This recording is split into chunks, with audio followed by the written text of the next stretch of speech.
There's a moment that arrives quietly in life, often in the early hours of morning, when the world is still cloaked in darkness. For Margaret Chen, that moment came at 3:37 on a Tuesday morning, when a sudden, vicious cramp seized her left calf with such force that she cried out, waking her husband Tom from his peaceful sleep beside her. The pain was electric, shooting through the muscle like lightning trapped beneath her skin. She threw off the covers and pressed her foot flat against the cool wooden floor, desperately trying to stretch the rebellious muscle back into submission. This wasn't the first time. Over the past 6 months, these nighttime attacks had become an unwelcome companion to her 68 years of life. What troubled Margaret most wasn't just the pain, though that was considerable, but what it represented. She'd always been active, the kind of woman who walked 5 miles every Saturday morning, who gardened with passion, who played with her grandchildren without a second thought. But lately, something fundamental had shifted. Her legs felt heavier during her walks, as if she were wading through invisible water. Climbing the stairs to her bedroom required more effort than she cared to admit. And these cramps, these terrible, gripping spasms, were robbing her of the restful sleep she desperately needed.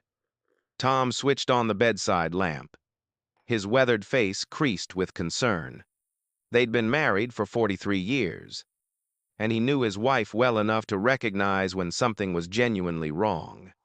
"That's the third time this week, Maggie," he said softly, using the nickname only he was allowed to use.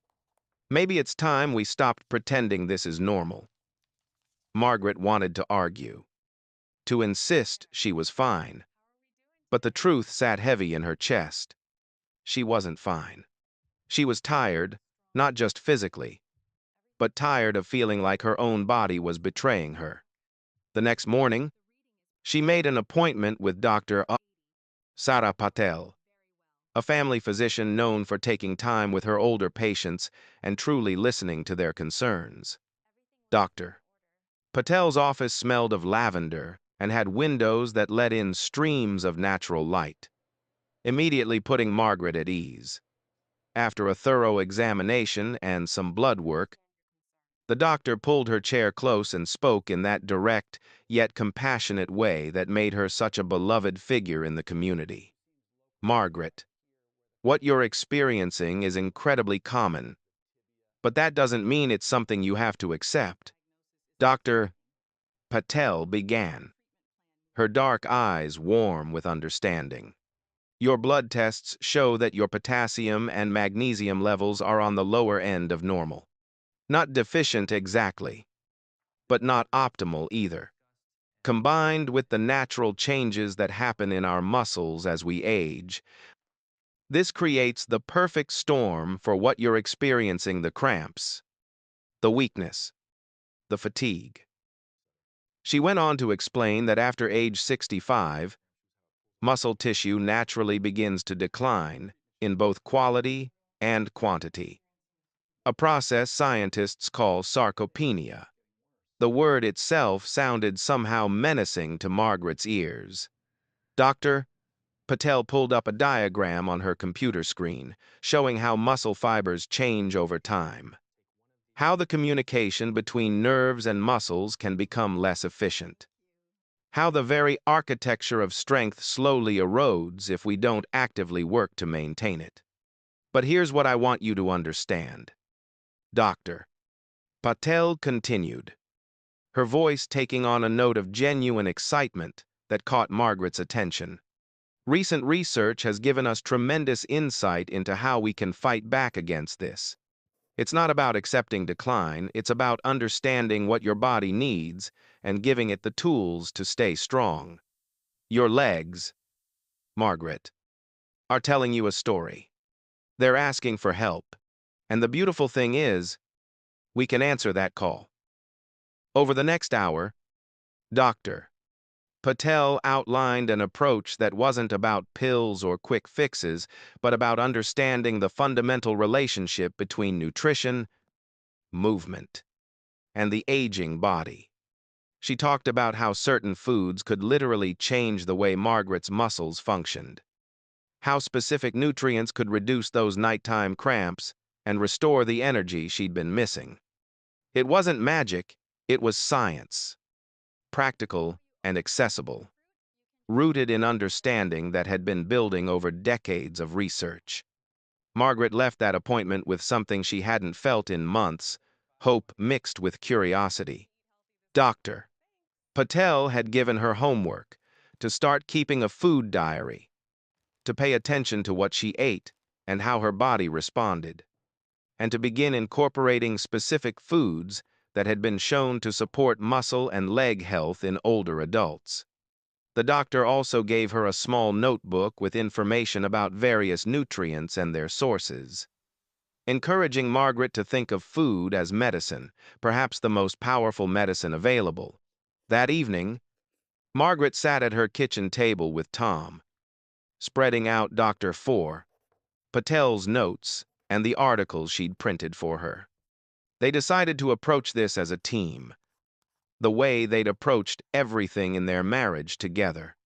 Tom, ever the pragmatist, suggested they start with one thing at a time rather than trying to overhaul everything at once. They chose to begin with breakfast. Traditionally, Margaret's weakest meal of the day, usually just coffee and a piece of toast. The next morning marked the beginning of what Margaret would later call her fruit exploration. She started with bananas, something Dr. Patel had specifically mentioned for their potassium content and ease of incorporation into daily meals. That first banana, sliced into her oatmeal with a drizzle of honey and a handful of walnuts, was revelatory, not because of any immediate miracle, but because it represented a choice, a conscious decision to nourish her body with intention. Over the weeks that followed, Margaret discovered something profound about the relationship between food and feeling. She learned that jackfruit, which she'd only seen in the international section of her grocery store, was extraordinarily rich in potassium and B vitamins, nutrients that helped her muscles contract and relax properly. Tom, who loved a culinary challenge, found recipes that incorporated young jackfruit into savory dishes, its mild flavor absorbing whatever spices he added. They made tacos one night, curry another, each meal a small adventure. She added avocados to her lunch routine, mashing them onto whole grain toast or slicing them into salads. The creamy fruit wasn't just satisfying, it provided both potassium and magnesium, that crucial pair Dr. Patel had emphasized for preventing nighttime cramps. Margaret noticed that on days when she ate avocado, she seemed to have more sustained energy, less of that mid-afternoon crash that had become her norm. Melons became her afternoon snack. She'd cut up cantaloupe or watermelon and keep it in glass containers in her refrigerator, reaching for these instead of the cookies she used to nibble while reading. The high water content helped her stay hydrated, something Dr. Patel had stressed was crucial for muscle function, while the natural sweetness satisfied her sweet tooth. During one particularly hot week in July, when the cramps had threatened to return, Margaret noticed that increasing her melon intake seemed to help. Her muscles felt less tight, more responsive. But perhaps the most interesting addition to her routine was coconut water. Margaret had always dismissed it as a trendy beverage for yoga enthusiasts and marathon runners. But Dr. Patel had explained that it was nature's electrolyte drink, packed with potassium, magnesium, and sodium, all the minerals muscles need to function smoothly. She started drinking a glass after her morning walks, and the difference was noticeable. Her legs didn't feel as fatigued, and the post-exercise soreness that used to linger for hours seemed to dissipate more quickly. Plums became another favorite, especially during their short season. Margaret learned that these purple gems weren't just delicious, they were loaded with polyphenols, powerful antioxidants that protected blood vessels and improved circulation to her legs. She ate them fresh when available and kept dried plums on hand year-round, adding them to her morning oatmeal or enjoying them as an evening snack. 3 months into her nutritional journey, something remarkable happened. Margaret woke one morning and realized she'd slept through the entire night without a single cramp.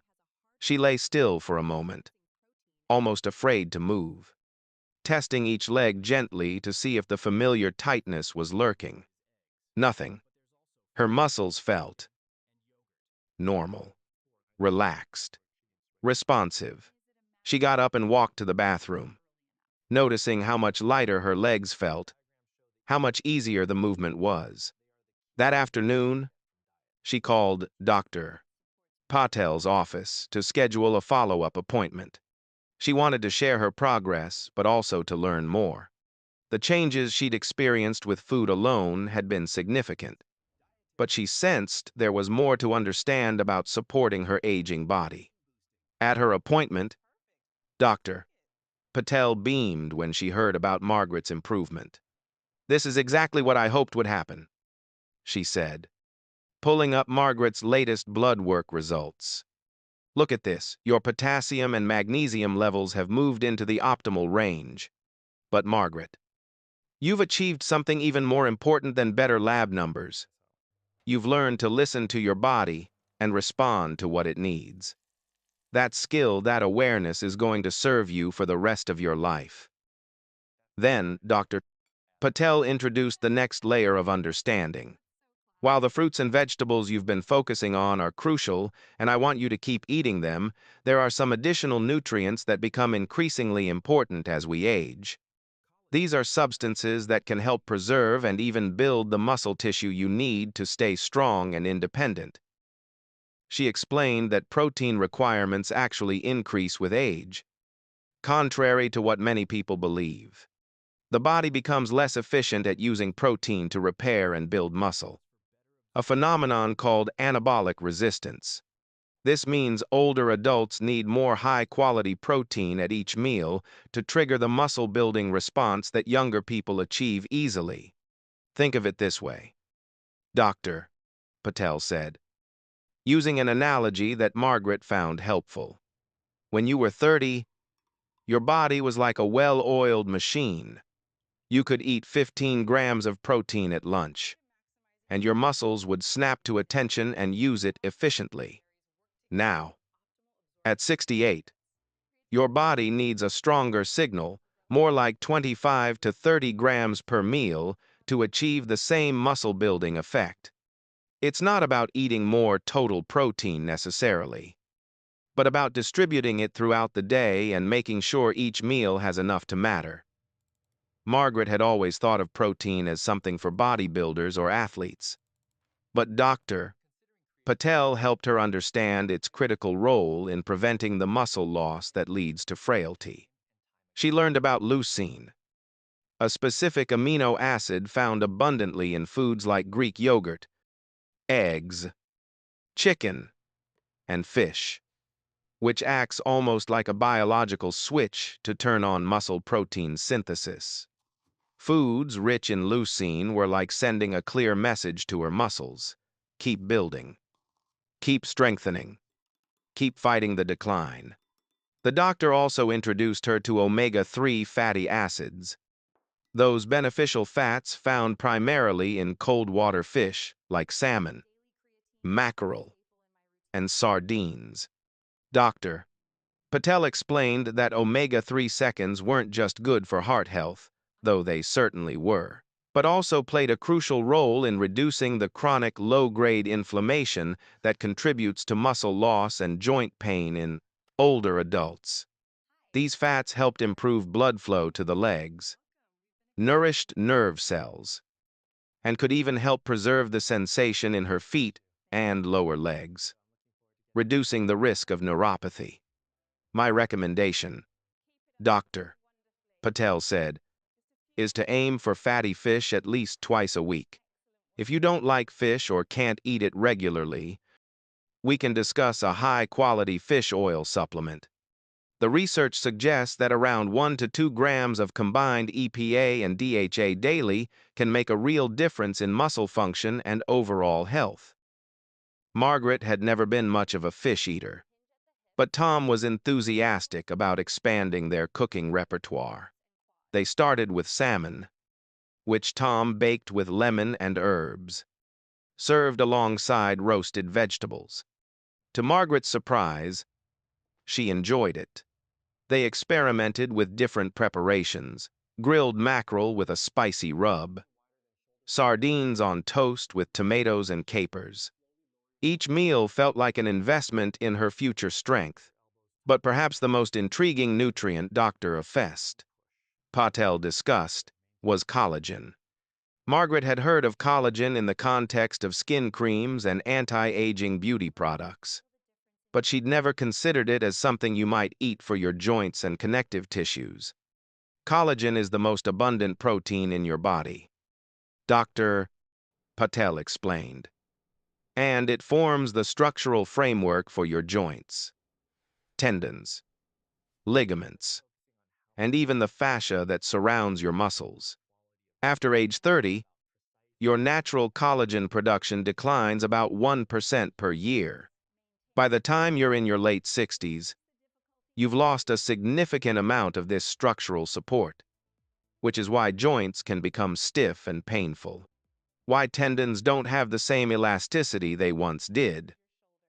She went on to explain that hydrolyzed collagen peptides, collagen that's been broken down into smaller, easily absorbable pieces, can actually help stimulate the body's own collagen production when taken consistently. Clinical studies had shown that people who took collagen peptides daily experienced reduced joint pain, improved mobility, and better flexibility, especially when combined with vitamin C, which acts as a crucial cofactor for collagen synthesis. The typical dosage that shows benefits in research is around 10 grams daily, Dr. Patel said. Many people mix it into their morning coffee or smoothie since the powdered form dissolves easily and has virtually no taste. The key is consistency, taking it daily for at least 2 to 3 months before expecting significant results. Collagen turnover is a slow process, but patience pays off. Margaret added collagen peptides to her morning routine, stirring them into her coffee while it was still hot, watching the powder dissolve completely. She paired it with a handful of berries. Dr. Patel had emphasized that vitamin C from fruits like strawberries, oranges, or kiwi would help her body use the collagen more effectively. The fourth nutrient Dr. Patel introduced seemed almost too good to be true: creatine.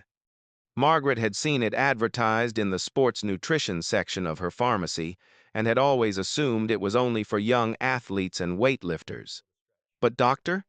Patel explained that emerging research was showing powerful benefits for older adults, particularly when combined with resistance exercise. Creatine is a compound your body makes naturally, but production declines as you age, the doctor explained. It works by helping your muscles regenerate ATP, the energy currency of cells, more quickly. This means your muscles can work harder, recover faster, and maintain their strength better. Studies have shown that older adults who take creatine while doing resistance training gain significantly more muscle mass and strength compared to those who do resistance training alone. The research was compelling. Older adults taking 3 to 5 grams of creatine monohydrate daily, combined with strength exercises, showed improvements not just in muscle size, but in walking speed, the ability to stand up from a chair, and overall functional independence, all the things that determine quality of life as we age. What I love about creatine, Dr. Patel continued, is that it's one of the most studied supplements in the world, with decades of safety data.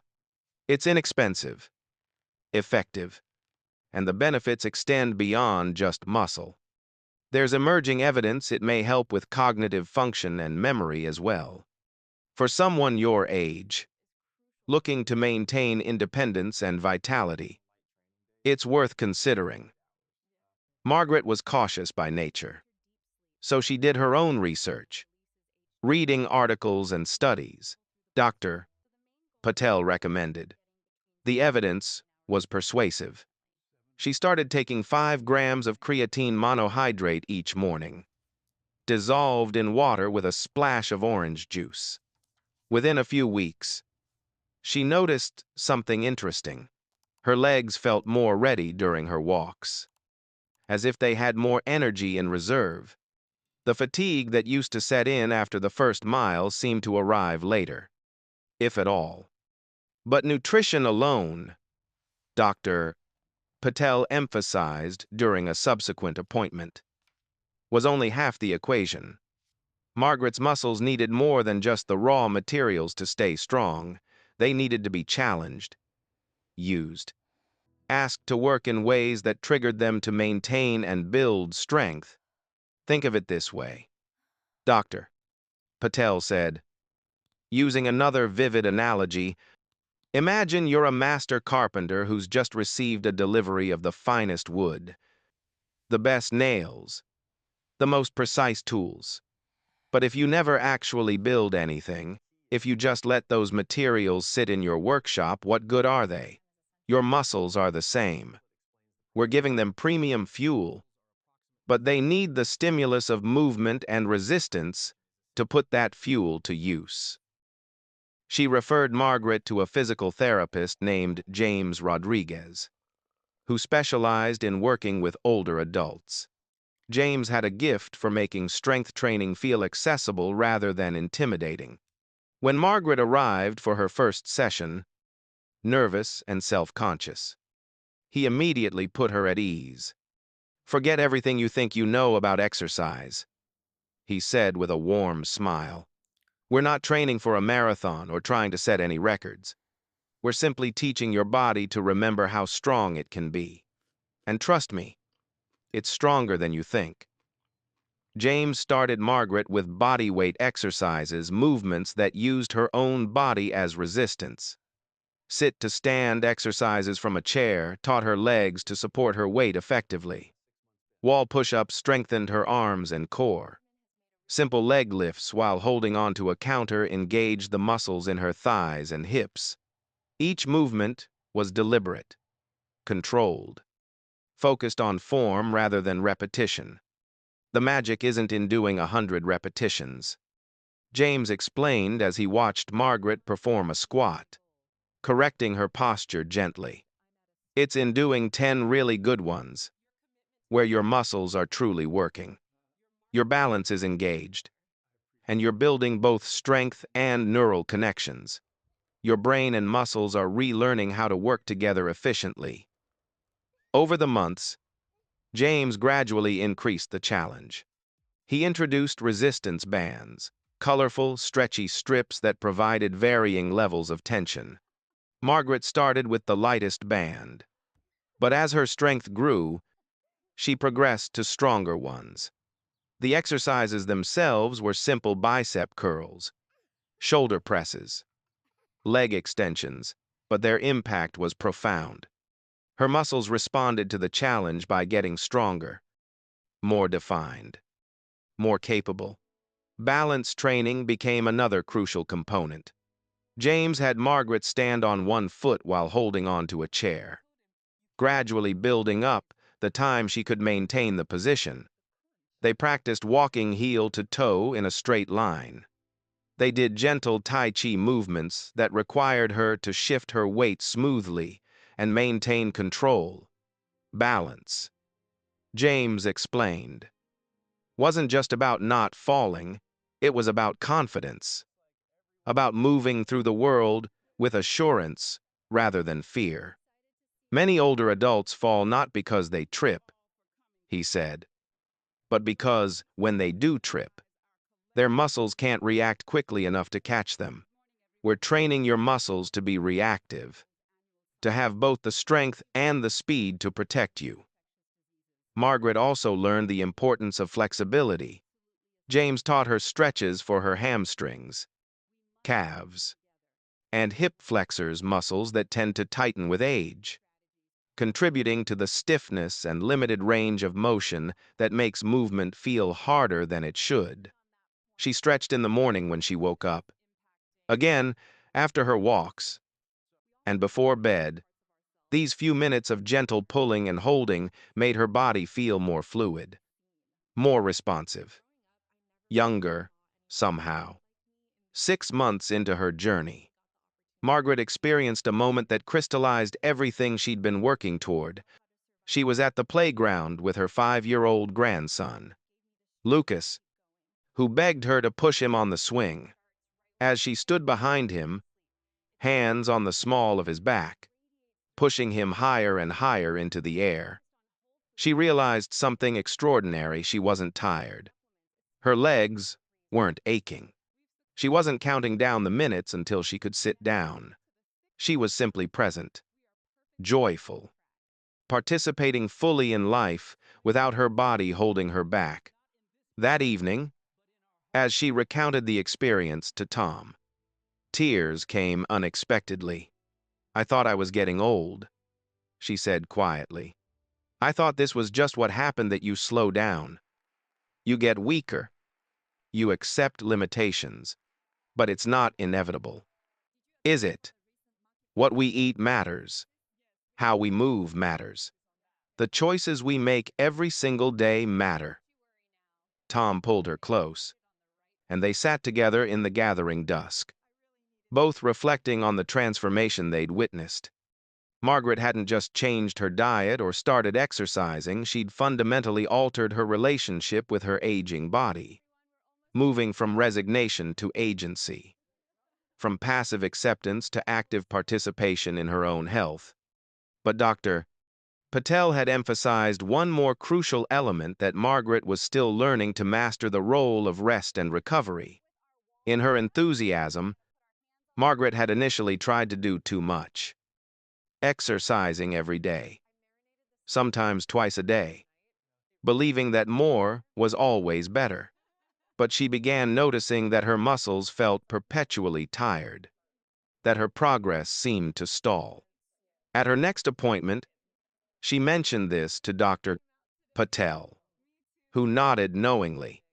"Rest isn't the opposite of progress," the doctor explained. "It's when progress actually happens. When you exercise, you're creating tiny tears in your muscle fibers. Your body needs time and the right nutrients to repair those tears and make the muscle stronger than before. If you never rest, you never actually complete the cycle of growth." She explained that sleep was particularly crucial. During deep sleep, the body releases growth hormone, which stimulates muscle regeneration and repair.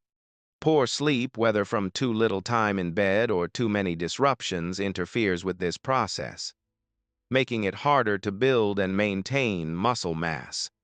The nighttime leg cramps Margaret used to experience weren't just painful, they were stealing the very rest her body needed to stay strong. Aim for 7 to 9 hours of quality sleep each night, Dr. Patel advised. Keep your bedroom cool and dark. Avoid large meals close to bedtime. And remember, sleep isn't lazy or indulgent. It's essential medicine for an aging body. Margaret adjusted her routine to include rest days.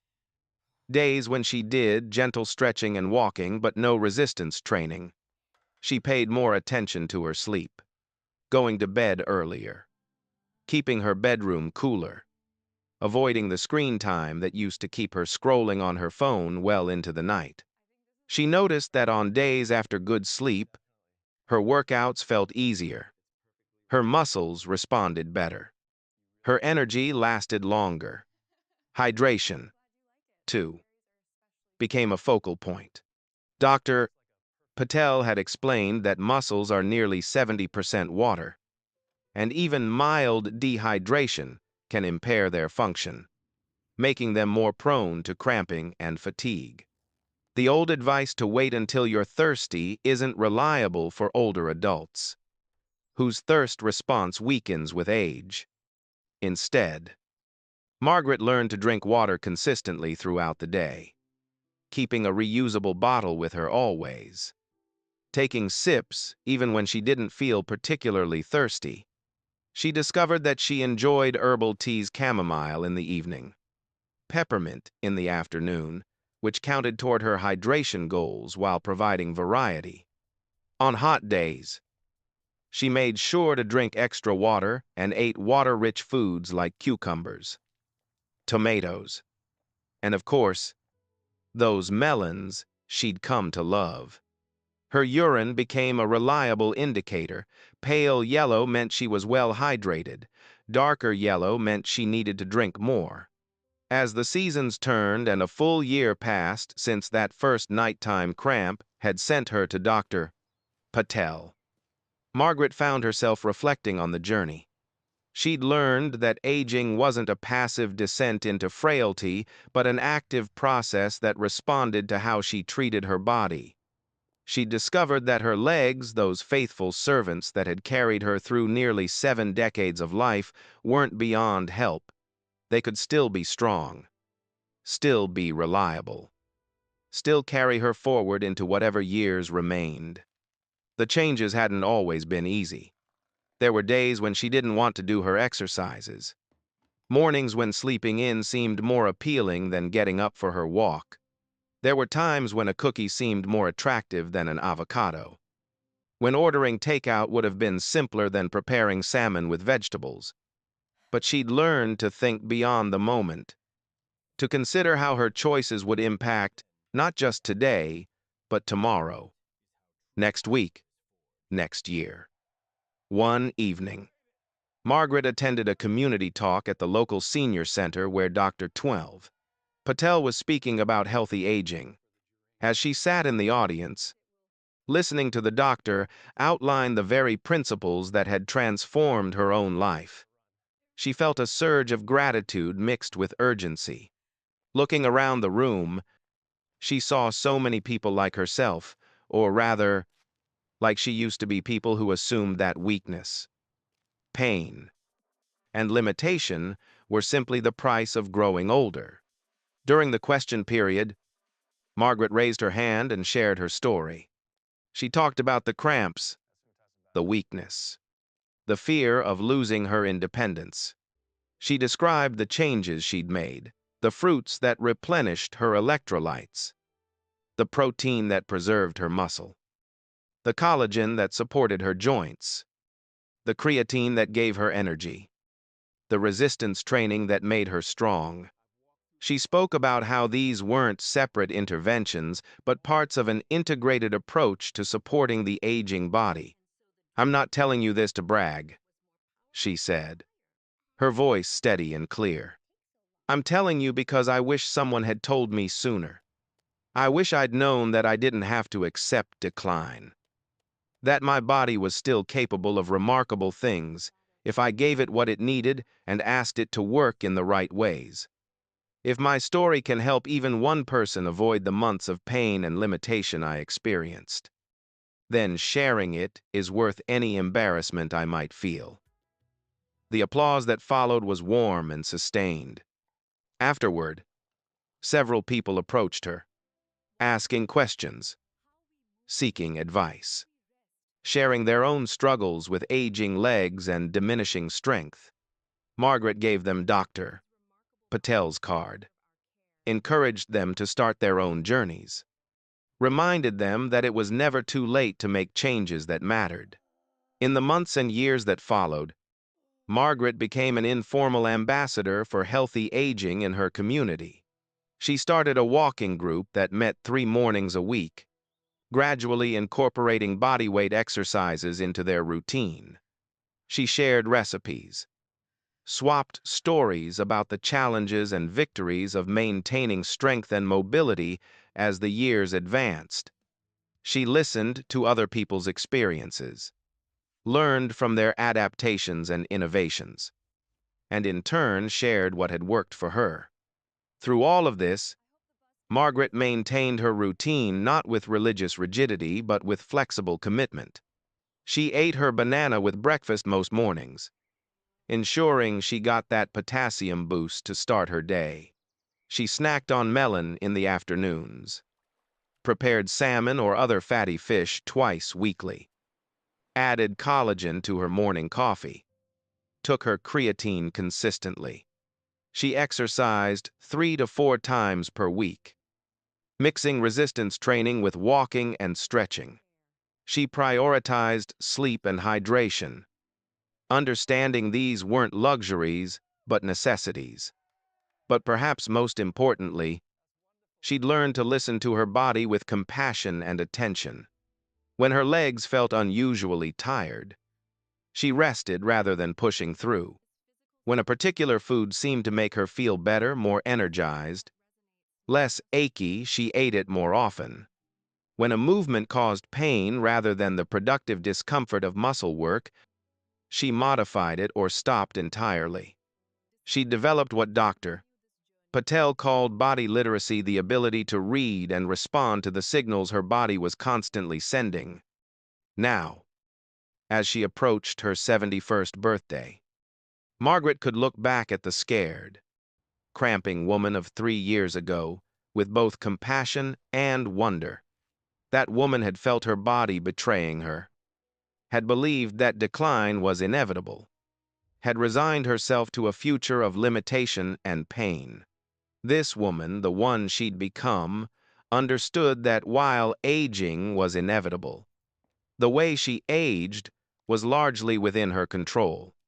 She still experienced the occasional ache, the random twinge that reminded her she wasn't 20 anymore. But these were minor inconveniences, not life-limiting obstacles. Her legs carried her confidently through her days upstairs without hesitation, across parking lots without fatigue, through playgrounds with her grandchildren without fear. The nighttime cramps had become a distant memory, something she'd almost forgotten she used to endure regularly. More than the physical changes, though, Margaret had gained something profound, a sense of agency over her own aging, a confidence that she could influence her trajectory, a knowledge that the choices she made today would shape the quality of her tomorrows. This wasn't about denying aging or fighting against time itself. It was about moving through the aging process with intention, grace, and understanding. As Margaret stood in her kitchen on a Saturday morning, preparing a smoothie with banana, spinach, protein powder, collagen peptides, and a handful of berries, she thought about all the small choices that had led to this moment.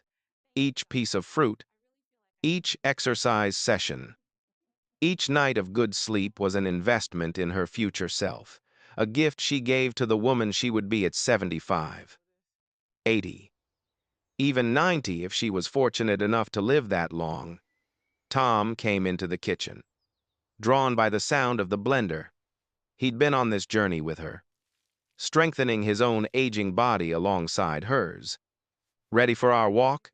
he asked, and she nodded, downing the last of her smoothie. As they stepped out into the morning air, Margaret felt the familiar strength in her legs, the easy rhythm of walking that had once required so much effort. Our bodies want to be strong, want to serve us well. They simply need our attention, carry, and the right support. This journey had taught her that transformation is possible at any age, that decline isn't destiny, that we have more power over our aging bodies than we've been led to believe. It requires knowledge and effort, but it's possible. She was living proof. Now, as you read this story, think about your own legs, your own body, your own aging process. What signals are you receiving? What help is your body asking for? What small changes could you make today that would compound into significant improvements over time? The journey doesn't require perfection. It requires attention, and consistent small steps in the right direction. Your legs have carried you faithfully through your life so far. They deserve your care and attention in return.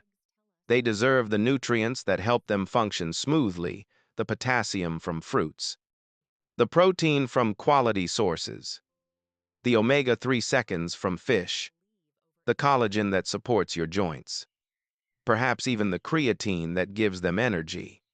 They deserve the stimulus of movement and resistance that tells them to stay strong. They deserve adequate rest and hydration, the basic building blocks of health. Most importantly, they deserve your belief that maintaining their strength is possible, that you haven't missed your chance. That changes made today can still shape your tomorrow. Because Margaret's story isn't unique, it's universal. Her legs aren't special, they're human. What she accomplished isn't extraordinary, it's accessible to anyone willing to make the effort and sustain the commitment. So, as you close this story and return to your own life, I encourage you to make a decision. Decide that you won't passively accept decline. Decide that you'll give your body what it needs to stay strong. Decide that you'll move, nourish, rest, and hydrate with intention and consistency. Decide that the quality of your later years matters and that you have the power to influence it. Start today. Start small if you need to add a banana to your breakfast. Take a 10-minute walk. Do 10 wall push-ups. Drink an extra glass of water. Tomorrow, do it again. The day after, keep going. Build momentum gradually. Add complexity slowly. But most importantly, keep choosing strength over resignation, action over acceptance, hope over despair. Your legs are waiting for you to begin their transformation.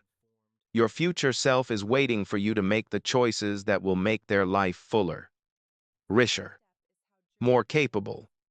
The path to lasting leg health and strength isn't mysterious or complicated, it's simply a series of intentional, informed, consistent choices that add up to something remarkable over time.